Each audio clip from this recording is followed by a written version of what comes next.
This is Katrin with Disability Rights New York. Welcome to our podcast, Empire State of Rights, for a featured episode of the Director's Chair. These episodes feature our Executive Director, Tim Clune, and he invites special guests to discuss important topics in our united work for disability rights and advocacy within our community. Today, we welcome Lisa Barone, Vice President of Brand at OverIt, where she serves on the executive staff and oversees the company's content and brand development, marketing, consulting, and social media. Lisa is also a board member at DRNY. Lisa, Tim, thank you both for joining us today. Hi, Katrin. It's great to be here. Thank you for having me. And so before we start, we're going to do our self-descriptions, our audio descriptions for our audience. And so I am wearing a white shirt today. I am a white female with brown, kind of curly hair. I have light eyes, and I have a little blue necklace on that I generally wear every day. Lisa, will you start with your self-description? Sure. I am a white 40-something woman. I have dark brown hair, dark eyes. I am wearing a green and white dress. Okay. So I am a white male. I have gray, although maybe white hair with a white beard, glasses. I have a blue background with our DRNY logo, and I am a 60-something male, which is the new 40. That's the truth, Tim.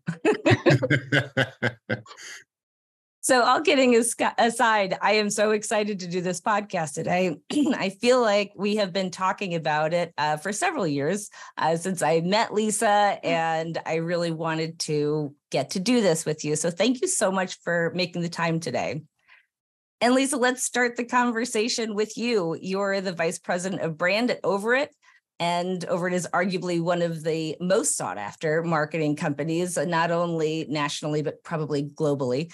And you have been a board member at DRNY for almost 10 years now. December. I know, it's wild. It doesn't seem possible. It doesn't. So talk to us about your journey. You started as an entrepreneur, and now you're a VP, and you're part of our community here. Yeah. I have a journalism degree, so I've always had kind of a love for communications and storytelling. I've held a lot of different roles, kind of all centered in writing, and really like using my voice to help companies find theirs. I've been in OverIt for almost 11 years, which is wild to think that. But I think clients have always kind of found it interesting, that I like make a living helping other companies kind of like find their voice and to like use it better. Like despite like my challenges as a person who stutters, like, which I probably should have mentioned like in my audio description. Like I'm just realizing that now. But I think that, it's kind of like it's taught me, I just think, the importance of voice, and kind of the importance of embracing what's odd or different about you. And I think that that's ultimately what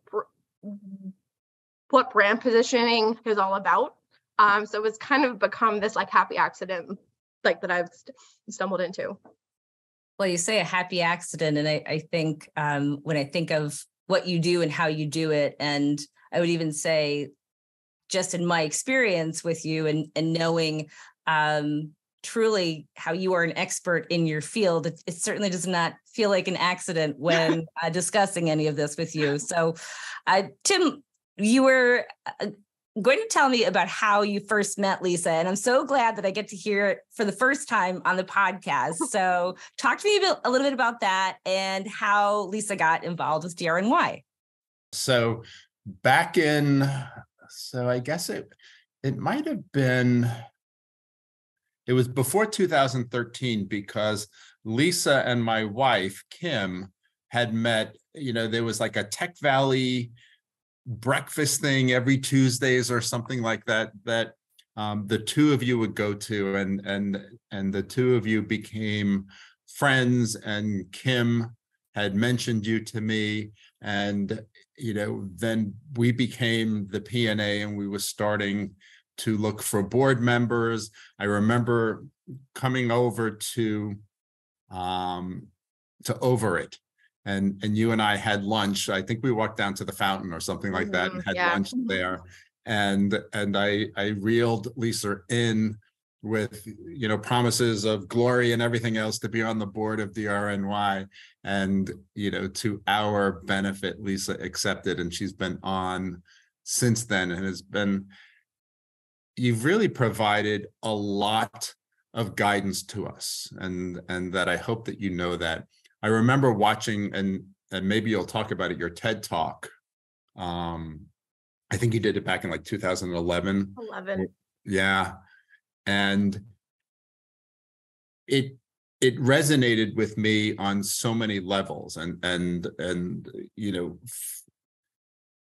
the two big takeaways that I had was, when talking about your stutter and how people react to it, and how when someone would finish your sentence, how it would affect you, and it that resonated with me. But what it also highlighted is we have to be better at active listening to people, and oftentimes we're so caught up in what we want to say that we're not listening to what the other person is saying, and you miss things. And it's also sort of impolite in any circumstances to finish someone else's sentence, right? So it was really, really important for me. And I've watched your TED Talk a few times. I mean, it's funny. It is just something that I think people need to see, because the takeaways are valuable. And I can't thank you enough for being on the board. So that's the other absolutely thing. No, I was telling you, like that TEDx talk was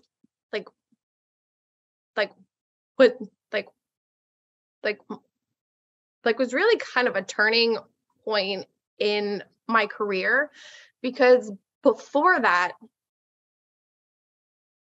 I had never really talked about my stuttering. I were at the time I was, I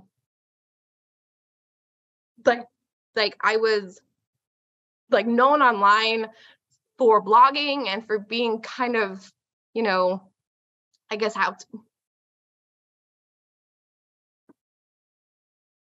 outspoken and a little bit quick to opinion, just about all things related to to marketing. And so, I gained an audience online, and the it's a weird kind of thing when people don't know how I sound or how I talk, right? So I would get asked to kind of speak at events or to do things like this, and I'd be like, you know what, I'm here's this thing you don't know about me, right? And and I kind of took myself out of these conversations, and then TEDx came along, and I thought,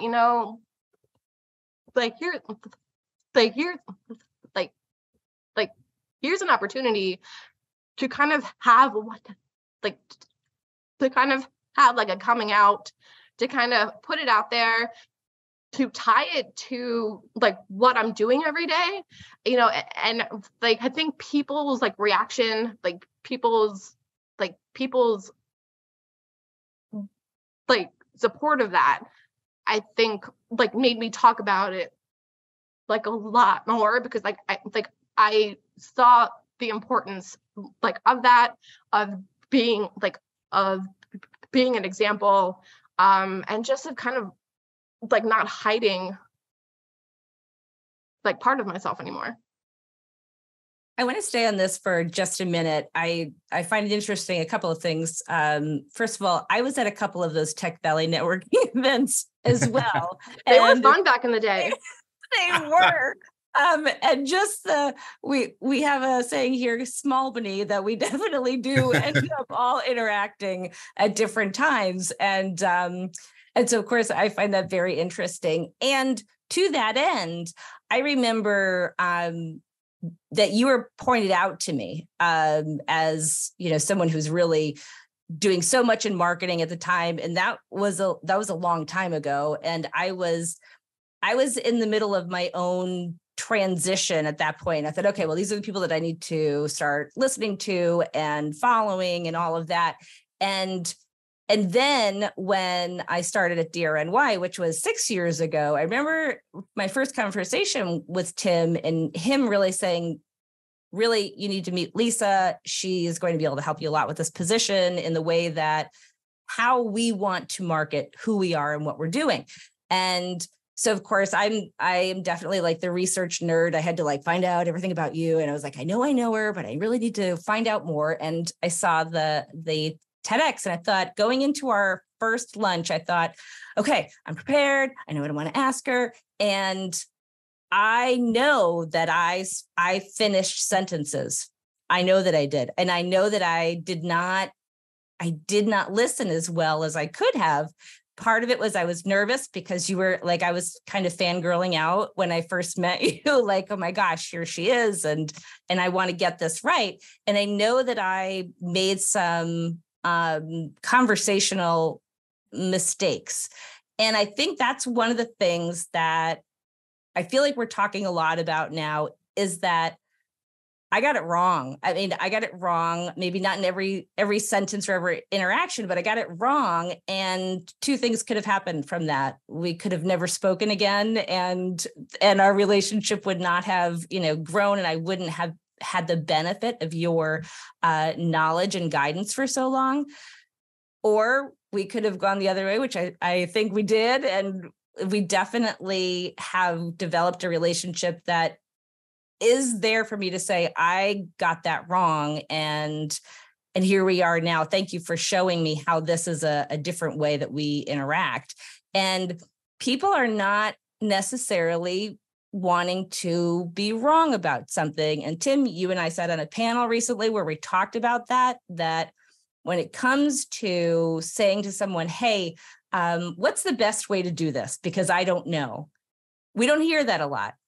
Lisa, do you want to start with that? Like, how should someone, or how would you like, I think should is an interesting word. How would you like someone to either ask you about conversationally what works best, or even on Zoom or on a phone call? How does that work best for you? I mean, first, so like I never met or saw another person who stuttered until I was an adult. And so I think I enter like situations like assuming that that I might be the first encounter that someone has. And so I think I go in like assuming like good intentions, like assuming that people are not trying to be rude or like to be disrespectful. And I think that helps, I think that helps everybody feel comfortable. I do think that people are afraid to ask, right? I think people don't want to be rude. They don't want to come off offensive. So, I've kind of gone into the habit of just addressing it early in kind of a non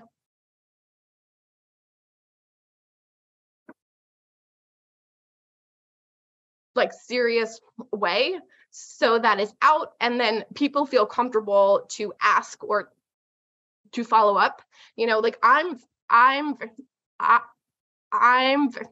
I'm very comfortable as a person who stutters, and I guess it is my hope that once someone sees that I'm okay with it, that then they're okay with it as well.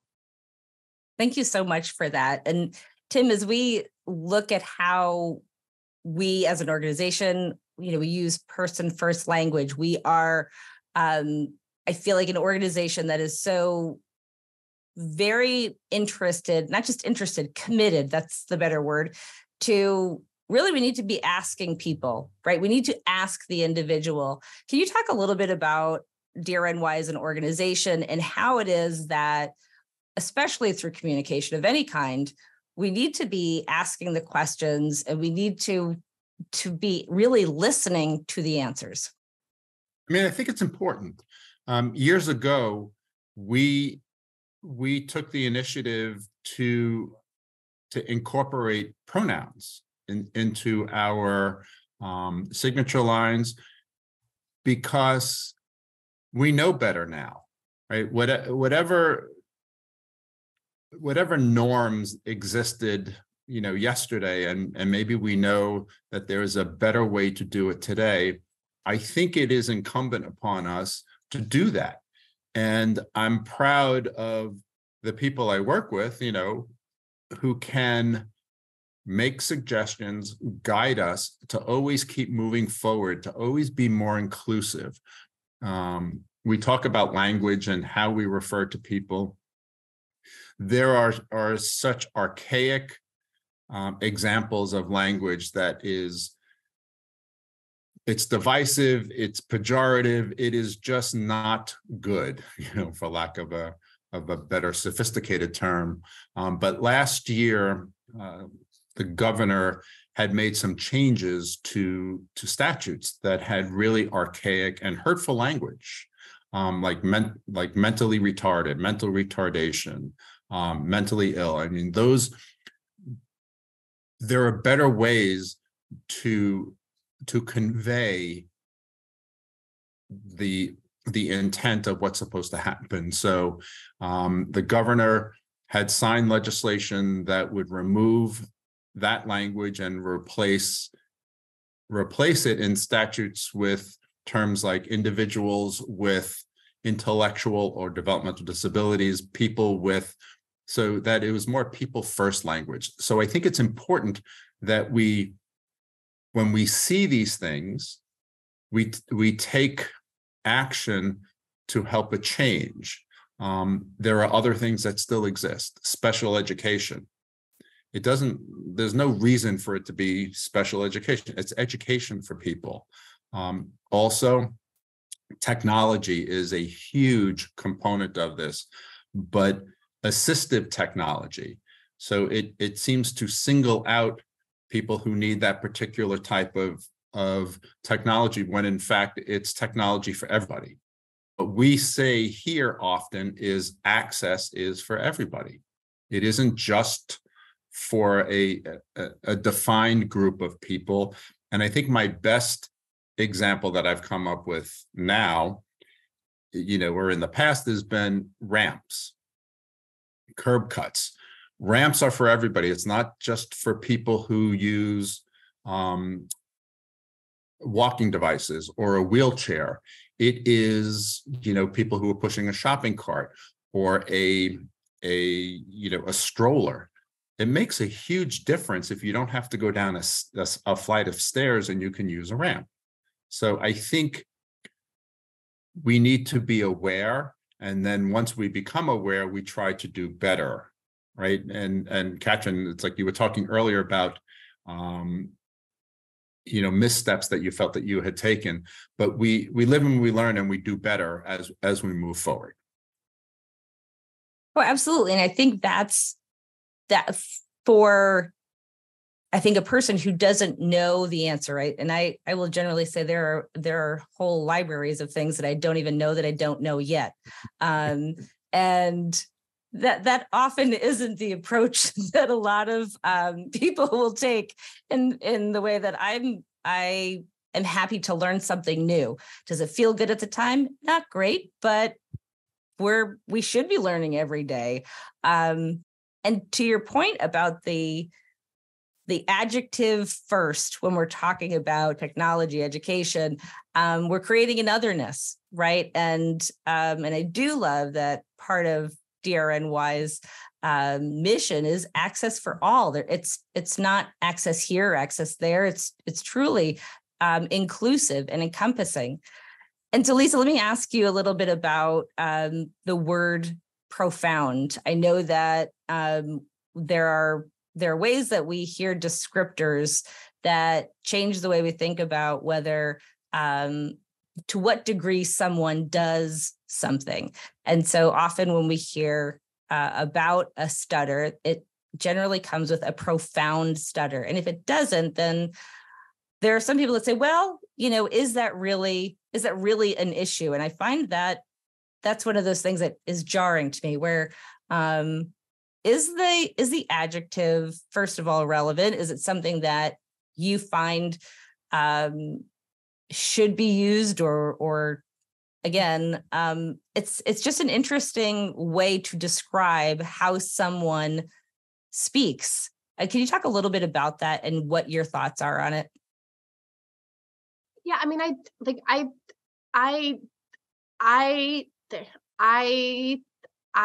think it's so personal to the person, and just, like how they are comfortable and kind of how like they feel about it. It feels a bit sometimes like there's a competition, like is my, I stutter probably like more severely than like many other people. And so even with me, like I'll sometimes like emphasize it so that someone understands that this isn't, a thing that I can that I have a lot of like control over. Like a lot of people are like, some people can kind of, like use techniques to appear fluent or to kind of mask it, whereas I'm like kind of in your face about it. I think it's just, like really understanding like where someone's comfort level is, kind of how like they feel about it. I mean, I stutter, and if it like whether there's an adjective on it or not, it doesn't change my experience. And so, Tim, one of the things that you say all the time is language matters, whether we're talking one-on-one or when you're being interviewed. Talk a little bit about that. I know that we just talked a little bit about the adjectives, but there's more to that DRNY really talks about and invests in. Talk a little bit about how we are really making sure that every time we're talking or putting anything out publicly, that the language is right. Talk a little bit about that. Well, we do what we can when we are drafting press releases, and even more so when we are doing it in conjunction, maybe with other partners. I mean, it is an opportunity for us to help educate. Whereas Lisa, like you had mentioned earlier about good intentions. I mean, we start from there, right? That there are good intentions, and if we have an opportunity to educate someone, that can then pay it forward to someone else. So we do that in our writing, in our presentations, in all of the things that we do. So we try to stay away from ableism. We try to stay away from things that, and I guess, Katrin, you hit it on the head before, like an otherness, right? Like, let's not do that anymore. We know that that is not the way to approach it, and to respect how people want to be referred to. It's easy. The resistance sometimes that occurs, I think is based on a lack of experience, or exposure. But we have an opportunity to provide both experience and exposure to help, move the needle in a positive way. So I think that is important for us. I think too, if I can add, again, I think it's kind of like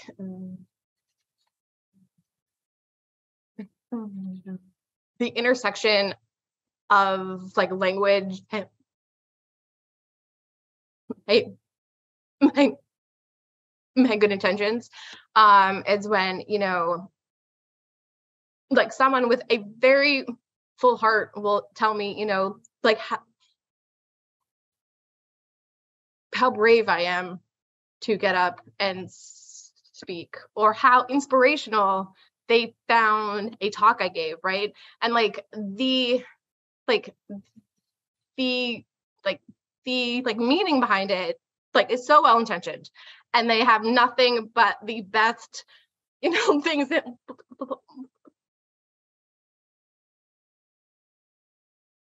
like in their mind about it. But like the implication is that if they were me,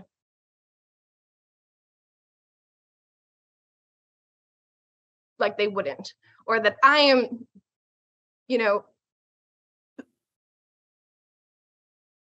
like doing something that I shouldn't be, and for me, I think, that like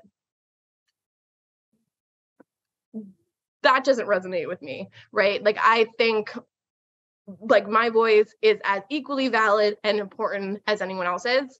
I think I kind of like view my stuttering as an accent, but like we wouldn't tell someone who is giving a presentation like with an accent that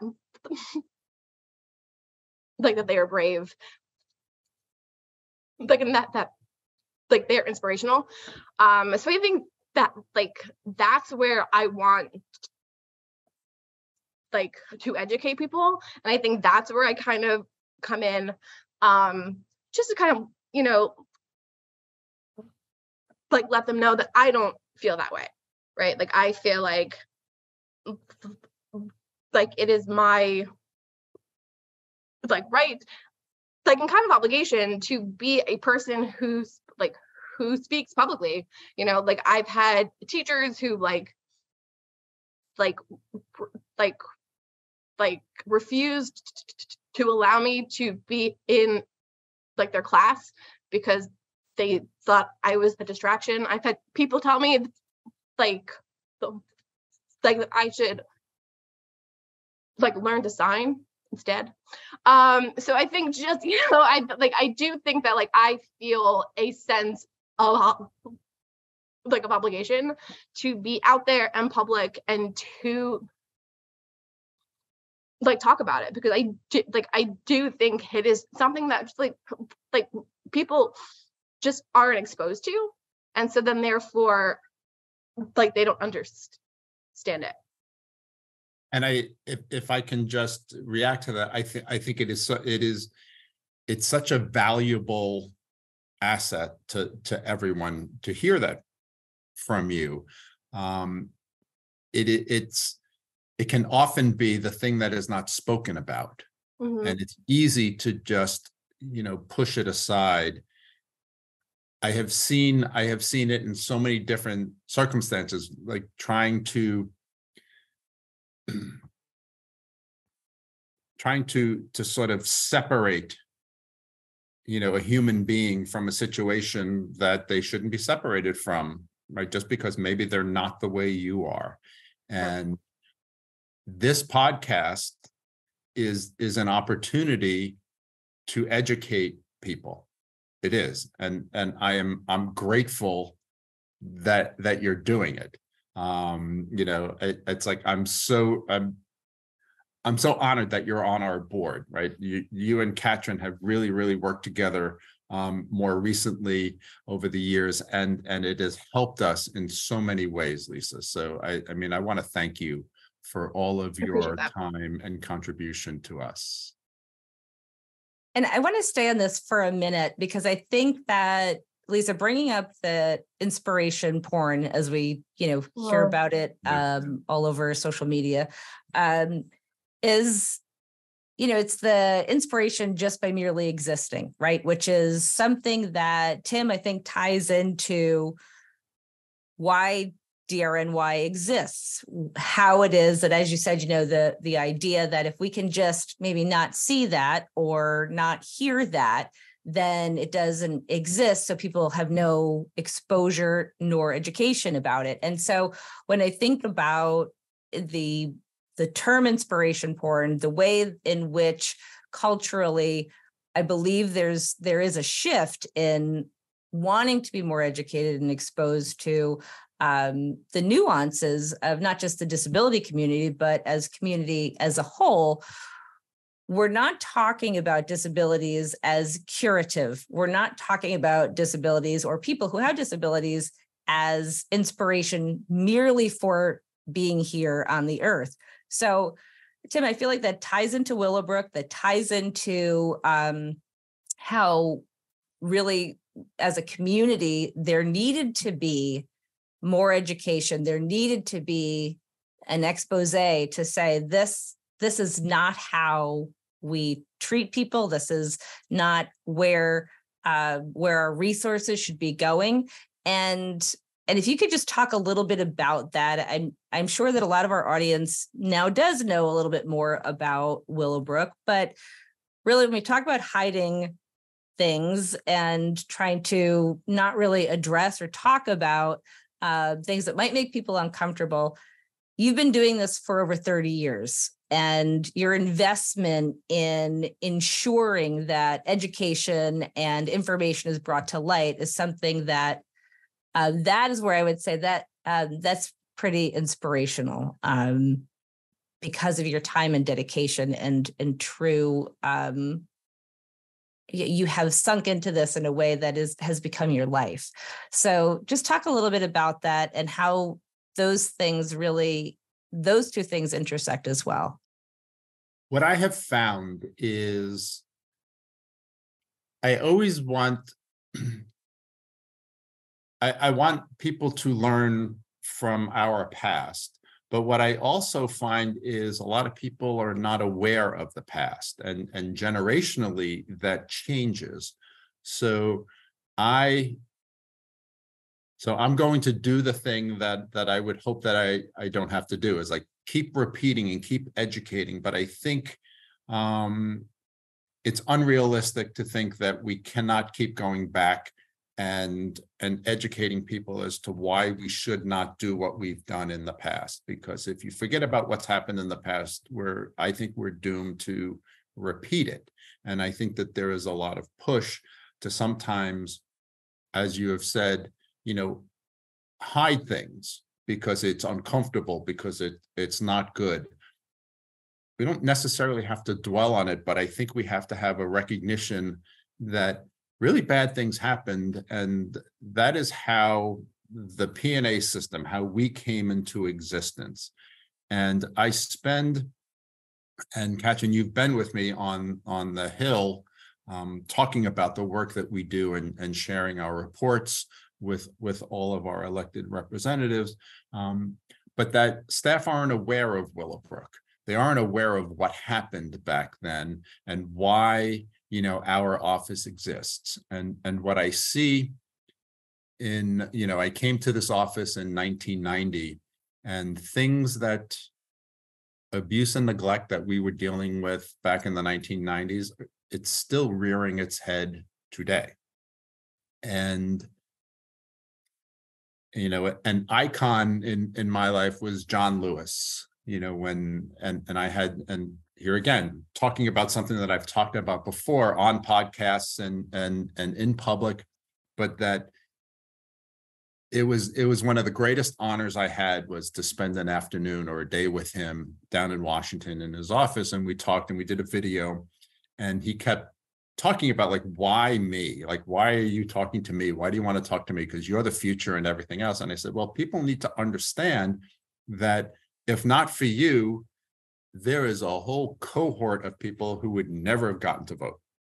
Like that can never go unsaid. It can never go untaught, because things were really bad. And because of, his efforts and his response to that was, well, all I did was give a little blood on the bridge. I mean, he was beaten to an inch of his life on the Pettus Bridge. And so it is important to keep educating and talking about these things, and not being afraid to stand up and say, that was wrong and we need to do better, and we're going to continue to do better. And we're in an interesting place right now. We just had the 33rd anniversary of the ADA. And so as you're talking about the past, we're also looking at the future and how things have changed. We just went through a 3-year shutdown, right? Something that we didn't necessarily anticipate as people, to see how we were going to move an entire globe to working at home and not going out in public. And even though maybe some of our audience may not know what accessibility is or accommodations are, I'd love to talk a little bit about those two things, especially because, Lisa, you just had a great post on LinkedIn about whether or not someone's comfortable for asking for what an accommodation is and how they handle the conversations. And so a couple of things. We'll talk a little bit about what accommodations are, and how it is that you have approached that. So Lisa, do you want to talk a little bit about your post and where that came from? Sure. So COVID, just like for everybody, really turned my world upside down. How we talk in person is different than how we talk kind of like at a camera. And I think being in this kind of spot, like sitting at like a table all day, like it creates a lot of, like, for me, like physical differences, I guess, in how I speak. And so, I think as like I've been like working from home longer and kind of having to be on Zoom longer, it's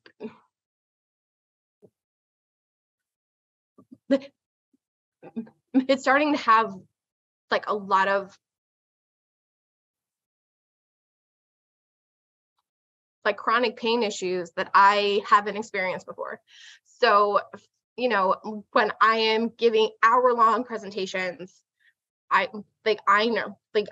know that like the next 2 or 3 days after, like I'm going to be in rough shape. I'm going to have headaches. I'm going to have a lot of like neck and back pain. I will have a hard time sitting. So I've had to kind of schedule things differently. And it puts me in a place like that I've never been in before. Because I'm someone who really didn't know that stuttering was classified as a disability. I grew up ignoring it, right? So like I didn't know until a college professor basically, you know, like I was in a public speaking class and she said, you know, like if you don't register as like having a disability, like basically I will like fail you because like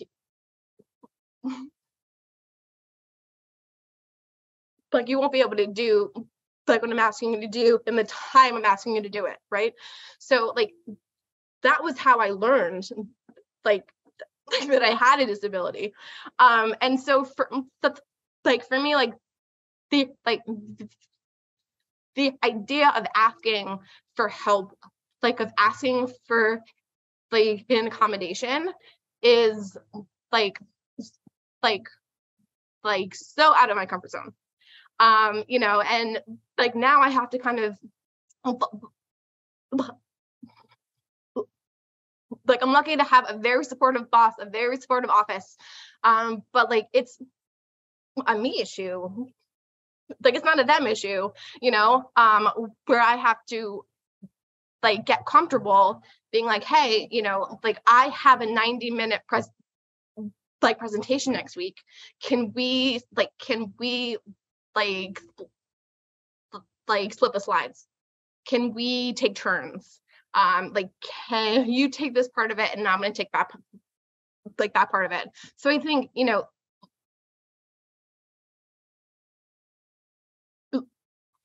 like that for me is new. And I think, you know, like a great thing that like COVID did was kind of like highlight that a lot of people, like whether you have a disability or not, like could benefit like from accommodations. But like whether that is like working from home so that like you can like be a caretaker, or so that you can focus better, you know, just like little things. So I think as we kind of like come out of COVID, like if we are coming out of COVID, you know, I think like OverIt has been like really good about still asking people, you know, what accommodations like do you need? Like what can, or just like what would you prefer? You know, like how can we like make this easier? Like in ways. So I think that's been helpful, you know, and also just like being kind of like proactive, like about asking, because there are people like me, like who are like still uncomfortable to be like, hey, I need help with this. I think, Lisa, Katrin, if you don't mind. So yeah. I think you hit the nail on the head here. And I think that you've identified maybe an unintended consequence of the whole working from home situation. So our experience has been prior to COVID, sometimes our clients would need accommodations, and one of those accommodations could be working from home. And oftentimes we would hear the response, no, you have to be on site, that there's no way this could ever work. Well, we know that that's not true, that it's been belied over the past 3 years, that industry and business has, you know, for the most part been able to succeed. And I know that we at DRNY, we've been able to be effective and productive in what we do. But what also comes with that now is, what different types of accommodations do people need, you know, from this new work environment that you know we've embraced. You know, we do not, our staff, they work remotely, but we have a physical space that you can go into and work if you need. But to also be aware that with the remote working from, you know, every day now, instead of coming into the office, what if any additional accommodations do we need to be considering and offering? So I really appreciate that point that you just made. And what I was going to say is that the continuing conversation, and Tim, this is something that I think organizationally you're doing really well. The conversation is still continuing. We may be out of the shutdown, but I don't know that we're ever going to be out of COVID, right? It seems like it's here to stay. The questions have to keep being asked. And I feel like that is really paramount to all of what we're talking about, right? Like none of these issues, whether we're talking about accessibility, accommodations, how technology is interacting with what we do, none of these things are a one and done. They are in fact organic, right? They're going to change. And we have to keep asking, whether it's people we're working with or people we're interacting with, how things are going. Is there something else that they need to do their best work? And we did an accessibility panel with OverIt a couple of weeks ago. And one of the things that we talked about was the bottom line. And it affects not just your organization and the culture, but it also affects retention and keeping employees and ensuring that they're able to do their best work by having those conversations. And Lisa, you said OverIt is doing a great job at that. I can say that DRNY is doing a great job of it here. Tim, is there any advice that you would give? Of course, I'm saying advice, but the reality is the accommodations are part of the law. I actually wrote that down in my notes as I was listening. Like, this is not something that someone's being nice to afford. This is something that there's legal obligations for certain accommodations, right? I mean, yes, it is nice that doing the right thing is also required by the law. You know, it helps. For us, it seems to be, we never question it. I mean, we're always looking for how and what we can do to make it easier for the people we work with. I think that is, of a paramount importance to us. And I can't believe that we have had a very full conversation already, and we're hitting about an hour mark. I want to be very conscious of everyone's time here. I feel like we could probably talk for several hours about so many things. But before we sign off and wrap up, Lisa, is there anything else that you want to let us know about, whether anything that's upcoming that you want to give a little shout out to, or just some final thoughts on our conversation today? No, I mean, I think, we just have to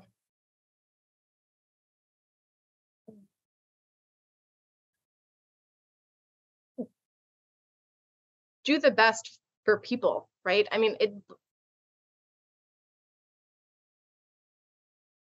it's really about treating people well and taking care of people. I think all of the things about, what do I do? Or how do I ask? Or how do I not sound dumb? It's just, people have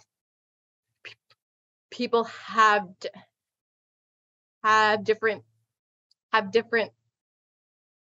needs, and I think we all do better when we try to help one another. Absolutely. Tim, any final thoughts? No, I think we should end with that. There's nothing better. Thank you both so much for your time today. I hope we get to do this again sooner rather than later. Again, thank you so much for your time today. Thank you. Thank you, Katrin. Thank you, Lisa. Empire State of Rights has been brought to you by Disability Rights New York, your source for disability rights and advocacy. If you enjoyed our program, make sure to subscribe, like, and share this post. The video for this episode is available on our YouTube channel with closed captioning and ASL interpretation. If there is a subject you would like us to discuss, please email podcast empire@drny.org or comment below. For more Empire State of Rights, follow us on Apple Podcasts, Spotify, and YouTube.